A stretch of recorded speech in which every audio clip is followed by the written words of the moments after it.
And joining us now to address his allegations surrounding the impeachment process against Vice President Sara Duterte is Navotas Representative Toby Tiangco. Good morning, Kong, and thanks for joining us again. Yes, good morning. First of all, nagulat ako na meron palang ganun, no? I Yeah. mean, siguro lahat naman tayo nagulat. Have you Kahit seen this report, the ICI? For context for our viewers, we're talking about the ICI wala. Ngayon report. ko lang yan nakita noong linabas ni Congressman Asidre, no? I think even media, walang kopya niyan Right. So, nagulat talaga ako, nagulat tayong lahat, no? Do you believe that more- findings? More than that, yung findings na walang liability. I mean, alam na ng lahat na si Saldico ay gumawa ng insertions, nagkapera siya doon. So magagawa ba yun ni Saldico na chairman ng Committee on Appropriations without the knowledge or approval of Congressman Martin Romualdez? And number three, di ba even yung DPWH recommended to the ICI filing of plunder eh. So hindi ko alam pa paano nangyari yun eh. Anyway, yun yung unang sagot ko. Pangalawa, doon sa sinasabing akusasyon ko, I will clarify what I said, no? Okay. Ang sinabi ko doon sa first impeachment noong sa 19th Congress, di ba nung unang pinag-usapan yan at bakit hinabol ng February 5, last day of our session na hindi naman tatalakayin ng Senado because di na rin nila noon. Ang sabi ko noon is dahil nagkaroon ng bentahan ng projects, of course, at that time, hindi ko pa sinasabi na sinasabi ko ang nagbenta. No? But very clear, sinabi ko nagkaroon ng bentahan ng projects at ginamit nila yung mga congressmen para ilabas yung mga nabentang projects na naka-FLR at that time, no? Kinausap pa nga ako ni JJ Suarez niyan at sinabi niya sa akin yan nga na paano yan, pinangako natin yan sa mga pumirma ng impeachment. Nung si Presidente Marcos noon, kung totoong pinangako, sinabi niya, we will not release that because wala namang usapang ganon, di ba? So, yun yung ibig ko sabihin na nagbentahan, which again was Saldico, na hindi ko alam magagawa ba yun ni Saldico na hindi alam ni former Speaker Martin Romualdez. And then, ang naging carrot and stick noon is yung, ito naman, hindi ko alam bakit na tinatanggi, di ba? Right after the signing, yung mga pumirma, nag-post naman sila sa Facebook page nila na kaya kami pumirma kasi kung hindi kami pumirma, i-hold yung MAIP, yung TUPAD, yung AIS, yung AKAP. Open naman yun eh. Sinabi naman nila yun eh. Tsaka alam naman natin yun na talagang hinold naman doon sa mga hindi pumirma. No? So wala naman sikreto doon. Hanggang ngayon tinatanggi nila yan. No? Ngayon, pagdating dito sa bagong impeachment, tinanong lang ako ng reporter. Kasi di ba naka-FLR pa yung mga DPWH projects eh, di ba? So tinanong ako ng reporter during an interview doon sa harap ng plenaryo ng Kongreso kung yung FLR ay gagamitin na, ibig sabihin, pwede bang gamitin yun para pananakot doon sa mga congressman. Ang sagot ko lang naman doon is very clear. Malalaman pa lang natin yan after nung botohan. Kasi kung yung mga FLR ng bumoto ni-release at yung FLR ng hindi bumoto ay hindi ni-release, then malalaman natin na ginamit yan. But the most important thing for me, no, is this, no? Nag-file ako ng resolution on the last day of the session na madaliin na yung hearings at resolbahan na. Ibig sabihin, hatulan na si VP Sara. Yun lang ang akin, no? Kasi we have other concerns. Mas mahalaga sa akin na habang nangyayari itong crisis sa Middle East, tuloy natin ito ng pansin. Nagulat ako, sinagot yun ni Congressman Ridon, na hindi po pwedeng madaliin. Ang sabi nila, they have enough evidence na. So kung meron na silang malakas na mga ebidensya at sapat na ebidensya, bakit pa natin pagtatagalin itong away politika na to? Pero kung sino daw yung mga lawmakers na sinasabi niya na gusto magpa-impeach ka agad kay Sara, VP Sara, dahil si VP Sara is uncompromising? Hindi, okay. Obvious naman yan, di ba? Okay, di ba sinabi na may big fish na makukulong? Correct? syempre, yung mga big fish na yon, takot sila, di ba? Because as of now, wala pang big fish di ba? So, ibig sabihin, if the big fish are able to delay it up to the end of BBM's term, syempre, gusto nila na wag si VP Sara ang maupo doon kasi kung nakalusot na sila doon sa accountability hanggang matapos yung term, gusto nilang makalusot din sa accountability, no? So, titingnan natin kung they will be held accountable ba during this term. Pero nagulat talaga ako doon, no? I don't know how that is possible na magagawa ni Saldico yung mga bagay na yon na hindi alam Without ni the former knowledge. Oo. So given yung mga sinasabi niyo, Kong, are you saying that this administration is medyong compromising in terms of how they're handling the whole flood control mess? I have my opinions, but let us, babayaan natin yung tao yung humusga no, sa bagay na yan, di ba? Mahirap naman ako yung humusga kasi ayokong isipin ng ating mga kabayan na ito ay tungkol sa away politika. For me, it's about accountability. Ito yung pinakamalaking corruption sa history, no, ng ating bansa. Yung recent na naging pahayag po nila Congressman na Puno, na sinasabi po nila na merong delay sa pagbigay ng budget sa congressional budget nila, and then recently nagkaroon din po ng statement si House Speaker Bogie D, nananawagan sa DBM ng release ng budget. What do you have to say to that? Do you think this is all also connected doon po sa sinasabi po ninyo pagdating sa usapin ng budget? Malalaman pa lang natin yan after the voting, di ba? Pero sa akin, hindi ako nagrereklamo na delayed yung release. No? Kahit doon naman sa Navotas, delayed yung release. But for me, hindi issue yan Because para sa akin, kung nag-iingat lang yung gobyerno dahil ayaw na nilang mangyari yung nangyari previously at lahat ng distrito ay kailangan pag-aralan ng mabuti yung mga budget estimates, okay lang sa akin yan Kasi ayoko lang talaga mangyari kung ano yung nangyari dati. So kung yan yung delay na dapat pagdaanan, never ako nagreklamo tungkol sa bagay na yan. Okay. So, pero yun nga, no, merong, kumbaga, may panawagan si House Speaker House Speaker Bogie D sa mismong DBM dahil po sa mabagal na pag-release. Pero, speaking of DBM, nasaan po ngayon yung former DBM? Have you heard about her recently? Si former DBM Secretary Amina? Oo. Kasi yung mga tao din po, hinahanap din siya because isa rin po siya doon sa mga pinapangalanan na allegedly sa sangkot daw po dito sa flood control mess. Wala. Hindi ko nakakausap si former Sec Amina lately, no? Pero sa akin lang talaga, gusto ko lang. In fact, I filed a bill, no? Yung Fuel Crisis Act of 2026, no? I filed a bill because sa tingin ko, pag nagtagal-tagal ito, yung excise tax is not enough Unang-una, I filed a House resolution removing VAT from fuel. Pero ang naaprubahan namin doon is yung pagtanggal ng excise tax.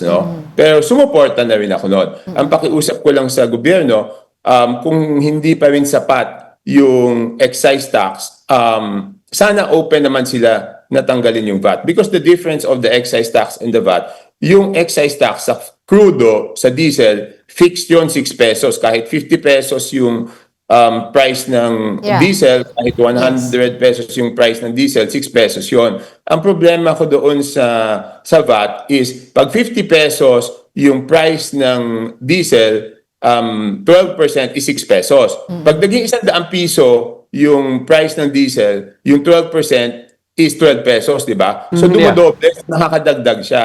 So yan yung isang proposal ko. Number 2, doon sa aking proposal na Fuel Crisis Act of 2026, number 1 doon, binibigyan ng kapangyarihan yung gobyerno na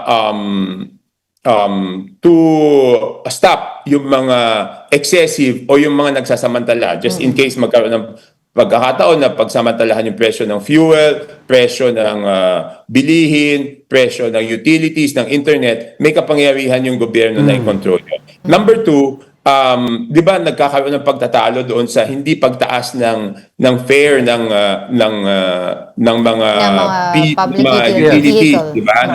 Ng PUJ, ng bus, hindi pwedeng itaas, no? Pero ang problema naman, tumataas naman yung fuel. So, pag nalugi yan, malamang hindi na mamamasada yan.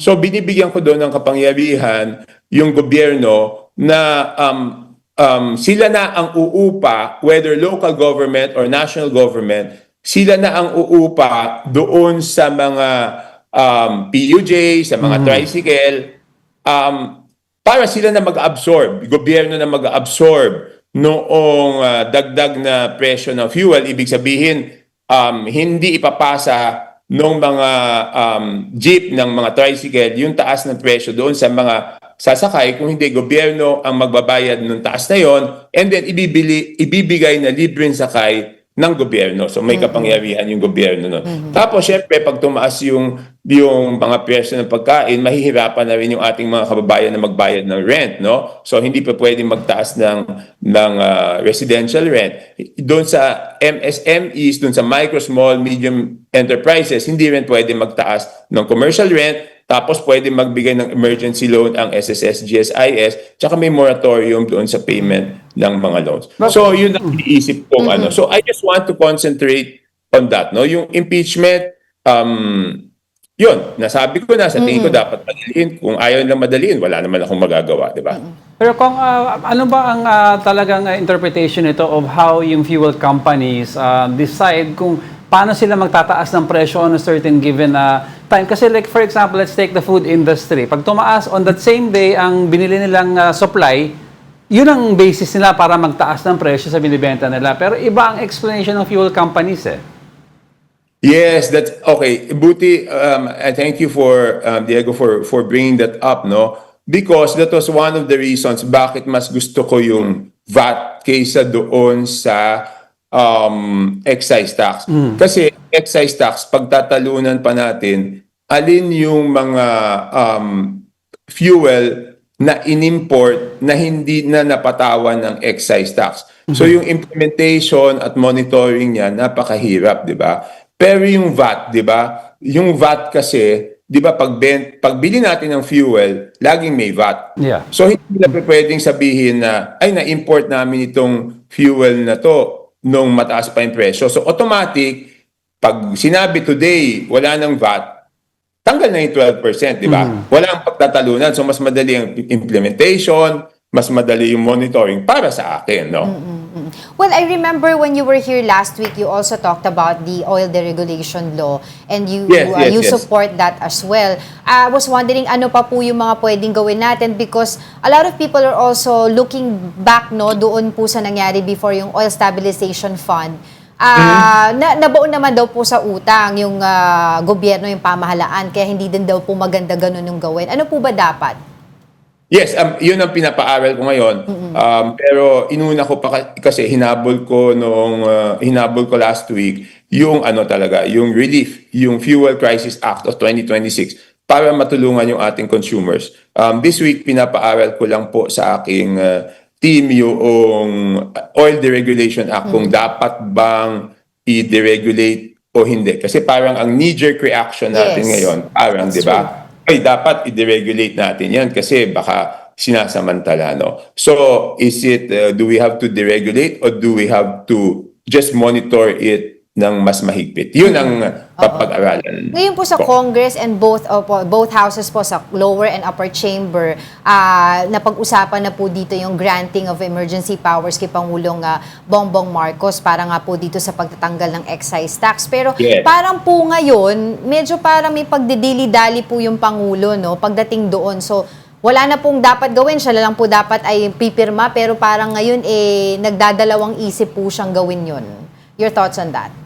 Ang nangyari dyan is it was certified urgent, di ba? Yes. That minadali namin yon. And nagkaroon ng pronouncement na hindi pa kailangan. Hindi po ako expert sa oil. Mahirap sa akin magkomento doon sa bagay na hindi naman po ako expert.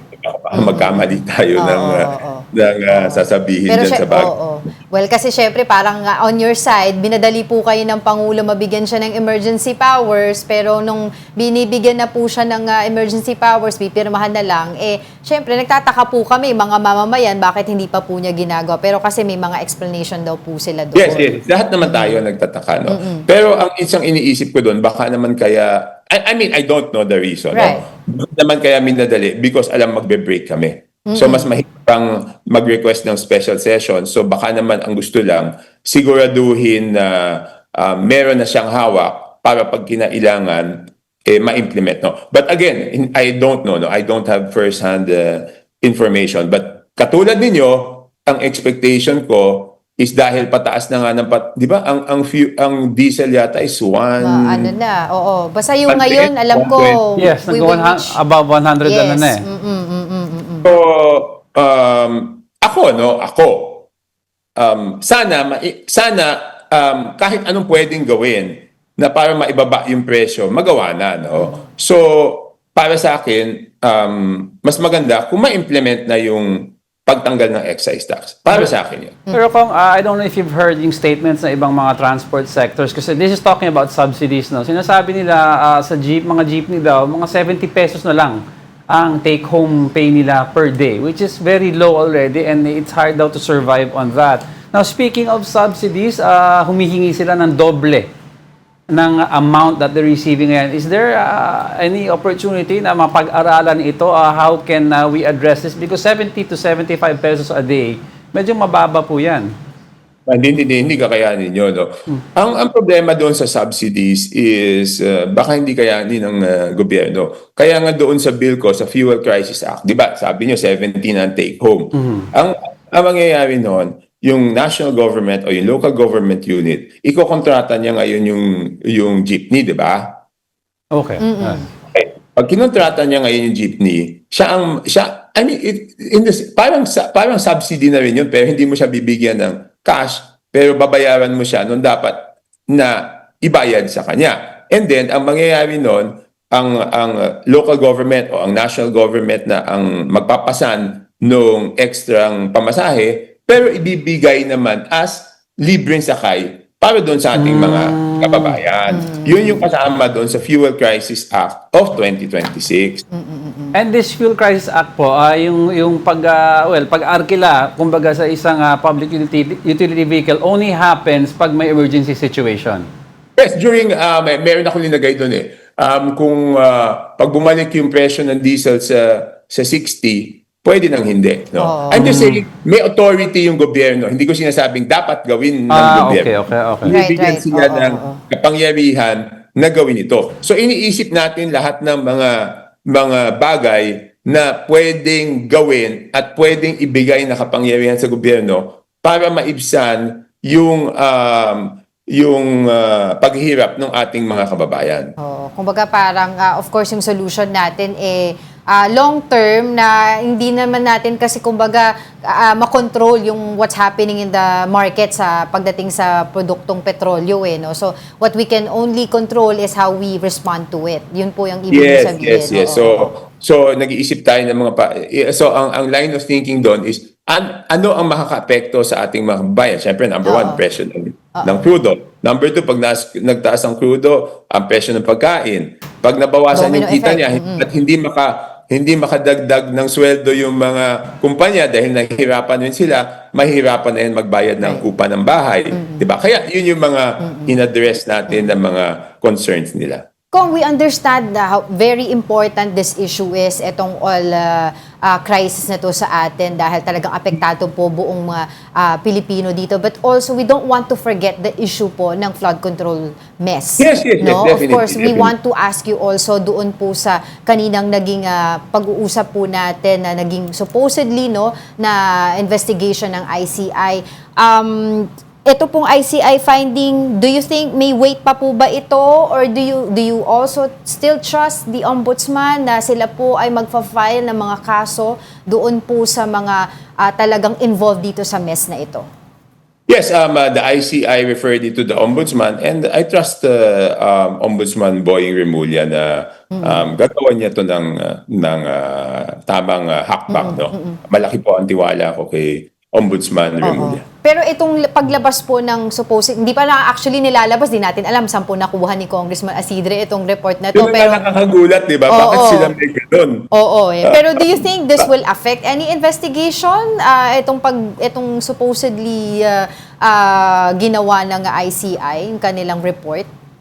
At Hindi, wala this na eh. time? Kasi lahat yan mapupunta na sa Ombudsman. I think kung tama yung dinig ko, hanggang March 31 na lang yung ICI, di ba? Yes, oo. So, wala na. Tapos na yun sa March 31. So, Ombudsman na lang talaga mapupunta lahat ng kaso. No? But sana tingnan ng mabuti yan because tanda-tanda ako, nagdala pa si Secretary Vince yata ng mga dokumento doon sa ICI recommending the filing of plunder charges. No? Oo. So, ako na ang naging resulta ay ganito. But given with what happened with ICI, do you think na parang dapat pala hindi na lang nagtayo ng ganito yung Pangulo? No, in fact, sinuportahan ko yung House bill nila Congresswoman Laila De Lima, Yes. Congressman Chel Diokno, doon sa pagtayo ng independent commission, di ba? Oo. Minarathon hearing namin yan noong November 13, natapos namin yung final version on November 13, and then from November 13, hindi na siya gumalaw. So that is a very bad signal, di ba? Ibig sabihin parang ayaw ng House na matuloy yung ICI. So that lahat yan konektado di ba? May version din ng Senate. Hindi, ibig ko na sabihin, kini-question nila ako, bakit ko nasabi na natatakot yung iba na mag-presidente si VP Sara kasi they will escape accountability, di ba? Ano ibig sabihin nung pinatay doon sa Congress yung ICI bill, di ba? Hindi ba yan medyo obvious na nag-file kami ng ICI bill para maging independent, para maging permanente for at least 2 years yung ICI. Tapos pinatay doon sa Congress, hindi pinasa. Despite the fact na kasama yan kasama yan sa priority LEDAC bills, di ba? Pinagmamalaki nila the other day na marami silang naipasa na LEDAC bills, no? I think kung ilan yon pinagmamalaki nila na naipasa. Bakit yung isa sa mga naunang LEDAC bills na napakahalaga pinatay sa Kongreso? 'Di ba? Nagtutugma lang yung sinasabi That's ko. right. Kung you mentioned kanina about yung madaming takot kay VP Sara, I've seen some posts on social media. Ito mas maganda manggaling na sa'yo. Ginagamit po yung sinabi nyo as an endorsement of her integrity. Now, is this an endorsement of her integrity for the upcoming election or it's just a mere criticism of everyone else around? No. It's not an endorsement, no. Yun na nga yung sinasabi. Alam mo, you've interviewed me a couple of times, Yes. no. I don't say things to favor anyone, number one. Hindi rin ako nagsasabi ng mga bagay para sumipsip sa administrasyon. Kung ano lang yung totoo na pananaw ko, kung ano yung totoong nararamdaman ng taong bayan, yun lang naman ang sinasabi ko. Pero minsan yung katotohanan mahirap tanggapin, di ba? The truth hurts and the truth is sometimes difficult to accept. Siguro yun lang yung sitwasyon. Kasi meron talagang may mga grupo, even in Congress, na ayaw nila yung iba hindi naman takot, yung iba ayaw lang nila si Sara, di ba? So, pero pag may sinasabi akong ganun, iniisip nila na nakakabuti kay Sara, nagagalit sila sa akin. Ano magagawa ko? Yun talaga yung DDS naiisip ka ko. daw, Kong. Ano po? DDS Ano po? ka daw, Kong. Hindi ako DDS because sabi ko nga, there are some issues that I do not agree with VP Sara also, di ba? So hindi ako pwede maging DDS. And I will tell you this, no? Look at my political history. Okay. Si Erap, natanggal yan in year 2000, hanggang 2010, Erap ako. Ibig sabihin, even if nakakulong si Erap noon, hindi ko iniiwanan, pinaninindigan ko kung sino yung kinakampihan ko. Hindi ako tatago. Especially now, 55% si BP Sara. Kung Sara naman ako, bakit ko naman itatago, di ba? Yeah. Bakit ko itatago? There's no reason for me to to hide it. Ngayon, maging totoo tayong lahat sa sarili natin. Hindi ba totoo yung sinasabi ko? Kasinungalingan ba yon? O pagpapaganda ba kay Sarah yung sinabi ko na siguradong mapapanagot sila? Let us be true to ourselves. Tayo na lang ang sumagot nun para malaman natin kung yung salitang yon ay nagpapapogi ba kay BP Sara o kung yan ay katotohanan lang. Oo. Okay, lastly Let's ko. be very honest with ourselves. Yes. Di ba? I mean, obvious naman na yung sinabi ko ay totoo eh. Hindi naman hindi totoo yun, di ba? Lastly, kung before we let you go, I know marami po kayong dapat gawin today. But you mentioned kanina that you trust and believe in the ombudsman, kay Ombudsman John Boying Remulla, that he will do the right thing. Do you think that he will also file cases against the former House Speaker Martin Romualdez? I mean, in general, yung character ni Boying Remulla, I've known him for so long, no? Talagang straight yung tao na yan, no? So no matter who it is, he will do I trust that he will do the right thing, no? Again, balik tayo dun sa isa, no? Yung sinasabi na kinakampihan ko daw si Sarah.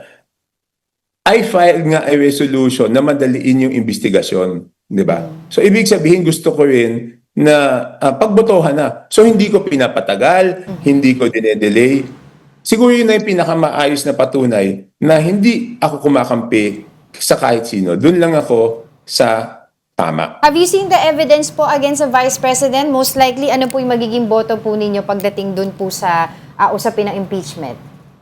Okay, sabi nila may mga ilalabas silang ebidensya during the hearing eh. So titignan ko kung ano yung mailalabas nila. Then yun ang titignan natin, di ba? Kung ano ilalabas nilang ebidensya doon sa hearings, yun ang pagbabasihan natin ng ating boto. Kung meron silang mailabas na ebidensya na nagpapatunay na talagang nagnakaw, ay di ba? Bakit tayo hindi boboto? Di ba? So sa ngayon po, yung porsyento po na kayo po ay boboto against or for the impeachment, meron na po bang ganun kayo maaring maibigay sa amin? Hindi, okay, ganito na lang, no? Yung mga allegations na lang, no? Yung allegations na lang. Yung SALN, di ba? Isa sa mga allegation yung SALN eh. Yun talagang confidential funds. Hindi, isa-isahin natin. Yung SALN, yun talaga ano yun? Naku, maaakusahan na naman ako dito ng DDS. Yung SALN, napaka-ipokrito naman ng Kongreso para akusahan si BP Sara doon sa SALN, di ba? Kasi binubusisi natin yung SALN ni BP Sara. Pero yung SALN ng mga congressman, hindi ako kasama, ayaw ilabas. Di ba? Ibig sabihin nag-aakusa ka na binubusisi mo yung SALN, ang hamon ko, ilabas lahat ng SALN ng congressman. Ako dinabas ko yung SALN ko voluntarily eh. At saka dapat hindi voluntary yan, hindi ko alam bakit. Di ba? Oo, nasa batas naman yun eh. Oo. Yes. Pero ayaw ilabas ng Kongreso. O even si Ombudsman Boying Remulla may accusation tungkol dyan, di ba? Doon sa SALN. So, para sa akin, ano ba yan, di ba? Okay, sige. Marami pa tayong gustong itanong sa inyo, pero unfortunately, we don't have much time. Hopefully, we can still invite you. But for the meantime, maraming anytime. salamat. But I just want to end with this, no? Sige po. Gusto ko lang talaga na tapusin na yan. Nag-file ako ng resolution na madaliin na yung investigasyon. So yan ang isang patunay na hindi po ako kumakampi kay BP Sara. Bilisan ng investigasyon, pagbotohan na namin agad, at pangatlo, mag-concentrate na kami doon sa crisis na kinakaharap natin sa Middle East. Yun lang po yung akin. Alright, thank you for that, Navotas Representative Congressman Toby Pianco, for joining us. Thank you. Yes, have a good day.